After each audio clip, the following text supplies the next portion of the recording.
మా అక్కలకు కూడా విజ్ఞప్తి చేస్తా ఉన్నా, మీరు కూడా కూర్చోండి. మాదిగలకు వచ్చిన విజయం ఇది సుప్రీంకోర్టు ద్వారా ప్రాప్తించింది. రెండవది, దొర అహంకారానికి దొరలు కేసీఆర్ గారు రాలేదు, చిన్న దొర కేటీఆర్ గారు, హరీష్ రావు గారు మాదిగలు మాట్లాడితే మేము వినాలా, మాదిగలకు వచ్చిన విజయంలో మేము పాల్గొనాలా అన్న నిర్లక్ష్యంతో ఈరోజు వాకౌట్ చేయడము చాలా అవమానకరం. మాదిగలను వాళ్ళ ముందు నుండే అవమానపరిచినారు. మీ అందరికీ తెలుసు, డిప్యూటీ సీఎంగా రాజయ్య గారికి ఇచ్చి అకారణంగా అన్యాయంగా బర్తరఫ్ చేసిన చరిత్ర బీఆర్ఎస్ పార్టీది. మరి ఈరోజు బట్టన్ అని కాకుండా చేసిన చరిత్ర కూడా వాళ్ళదే. సిఎల్పి నాయకుడు బట్టన్ అయితే ఆయన కింద మేము పనిచేయాలని మీరు వెళ్ళిపోయిన సంగతి కూడా ప్రజలు గమనించినారు. మరి ఈరోజు ఈ వీరు మాకు సంతోషంగా ఏ ప్రభుత్వం కల్పించలేదు. ఆనాడు తెలుగుదేశం ప్రభుత్వం మందకృష్ణ మాదిగ ప్రారంభించినటువంటి మాదిగ దండోర అణచివేతకు గురై ఎన్నో సంవత్సరాలు బాధపడి 1994లో జూలై 7న మాదిగ దండోరాను ప్రారంభించి మాదిగలకు మాదిగ అని చెప్పుకునే స్థైర్యాన్ని ఇచ్చినారు. అటువంటి ఆయనను కేసీఆర్ గారు అరెస్ట్ చేస్తారండి.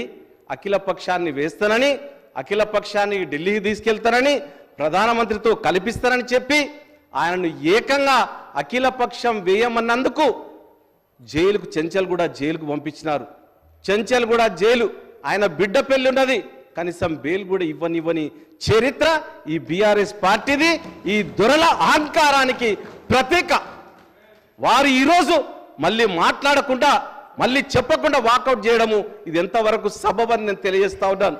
ఇది చాలా చరిత్రలో చెప్పుకోదగ్గ సమయం. నేను అందరికి కూడా ఒకటే చెప్తా ఉన్నా, ఈరోజు మా యువతకు కూడా ఒకటే పిలిపిస్తా ఉన్నా. మా అన్నగారు నిజంగా కూడా చెప్పాలంటే మా గౌరవ ముఖ్యమంత్రి గారు మమ్మల్ని పిలిచి ఇగో సుప్రీంకోర్టులో ఈరోజు 7 జడ్జెస్ యొక్క బెంచ్ ఉన్నది, ఈ తీర్పుకు మీరు వెళ్ళండి అని మా దామోదర రాజనరసింహ గారిని దానికి అధ్యక్షుని చేసి మమ్మల్ని అందరినీ పంపించి సుప్రీంకోర్టులో లూతా అనే అడ్వకేట్, ఖరీదైన అడ్వకేట్ను పెట్టి మా వాదనలు వినిపించి ఈరోజు ఈ యొక్క తీర్పు రావడానికి ప్రధాన కారకులైనటువంటి మా ముఖ్యమంత్రి గారు, మా మాదిగ పక్షపాతి రేవంత్ రెడ్డి గారికి చేతులెత్తి నేను దండం పెడతా ఉన్నా. నిజంగా కూడా హృదయపూర్వకంగా ఆయన తీసుకున్న నిర్ణయం ఇది. మమ్మల్ని అందరినీ పిలిపించి తన దగ్గర కూర్చోబెట్టి అడ్వకేట్ జనరల్ పిలిపించి 3 గంటలు ఆ జడ్జిమెంట్ విషయం లోపల మీరు సుప్రీంకోర్టుకు వెళ్ళండి, సుప్రీంకోర్టులో కూర్చోండి, సుప్రీంకోర్టులో వాదనలు మన వాదనలు వినిపించండి అని కాంగ్రెస్ పార్టీ నుండి వినిపించినటువంటి గొప్ప వ్యక్తి రేవంత్ రెడ్డి గారు. మరి ఈరోజు కంటి తొడుపు చర్యల్లాగా ఏదో చేసినాము, మేము నిర్ణయం చేసినాము, మా తరఫున మేము అని హరీష్ రావు గారు చెప్పినారు. మా మాటలు వినరా అండి? మా సంతోషంలో మీరు పాల్గొనరా? అందురించి నేను ఒకటే మా యువత అందరికి కూడా నేను ఒకటే చెప్తా ఉన్నా, టీఆర్ఎస్ ఎమ్మెల్యేల అందరింటే ముందు చావు డప్పు రేపటి నుండి కొట్టాలని మాదిగ దండోరా నాయకులందరికీ కూడా నేను చెప్తా ఉన్నా. మాదిగ యువతకు నేను విజ్ఞప్తి చేసి చెప్తా ఉన్నా, ఇది చాలా సంవత్సరాల పోరాటం.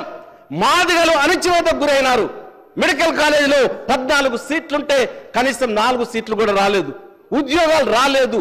మేము అన్నిటికీ దూరంగా ఉన్నాం, ఊరుకు దూరంగా ఉన్నాం, చదువుకు దూరంగా ఉన్నాం, ప్రతి విషయంలో కూడా మేము వెనుకబడి ఉన్నాం. కాబట్టి దయచేసి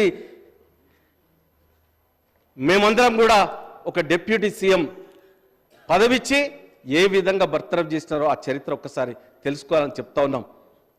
తెలంగాణ వస్తే మాదిగ బ్రతుకులు బాగుపడతాయని తెలంగాణ ఉద్యమంలో డప్పు కొట్టింది, దరువు వేసింది, చావు డప్పులు కొట్టింది మాదిగలు. ఈ మాదిగలను విస్మరించి నీ యొక్క క్యాబినెట్లో ఒక్క మాదిగ కూడా మంత్రి పదవి అని చరిత్ర ఈ బీఆర్ఎస్ పార్టీది. ఈరోజు గొప్పగా చెప్తా ఉన్నారు. ఈరోజు మా సంబరాలలో పాల్గొనకుండా వాకౌట్ చేస్తారు.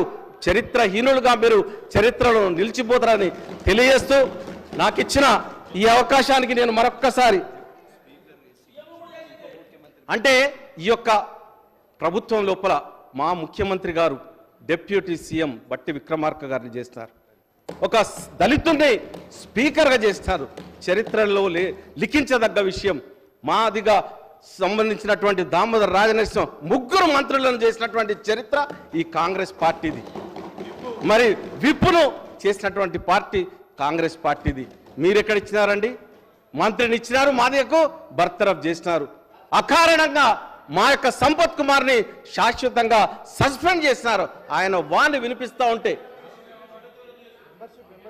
మెంబర్షిప్నే రద్దు చేసినారు. ఇంకా మీరు మా గురించి మాట్లాడతారు, మీ వెంట లేరు. ఈసారి మాదిగలు కాంగ్రెస్ పార్టీకి ఏకపక్షంగా ఉండి గెలిపించినారు. ఈరోజు వారికి ధన్యవాదాలు తెలియజేస్తూ, ఈ సుప్రీంకోర్టు జడ్జిమెంట్ వచ్చిన సందర్భంగా ఇందిరమ్మ అప్పటి నుండి మా తాతల తండ్రుల దగ్గర నుండి కూడా మేము కాంగ్రెస్ పార్టీకే ఓటేసినాం. నాకు ఓటు వచ్చినప్పటి నుండి కూడా నేను నిలబడ్డప్పుడు తప్పితే ఎప్పుడు కూడా మా అమ్మ కూడా నాకు కాంగ్రెస్ పార్టీకి తప్పితే నేను ఓటు వేయ బిడ్డ, నువ్వు నిల్చున్నా నేను రానని చెప్పింది. అంతటి గట్టిదనం ఉన్నటువంటి పట్టుదల ఉన్నటువంటి మాదిగలు వాళ్ళు. అందురించి ఈ సుప్రీంకోర్టు జడ్జిమెంట్ ఏ ప్రభుత్వమైనా క్లెయిమ్ చేసుకుంటుంది అనుకుంటే ఈరోజు మా బీజేపీ సోదరులు అంటున్నారు.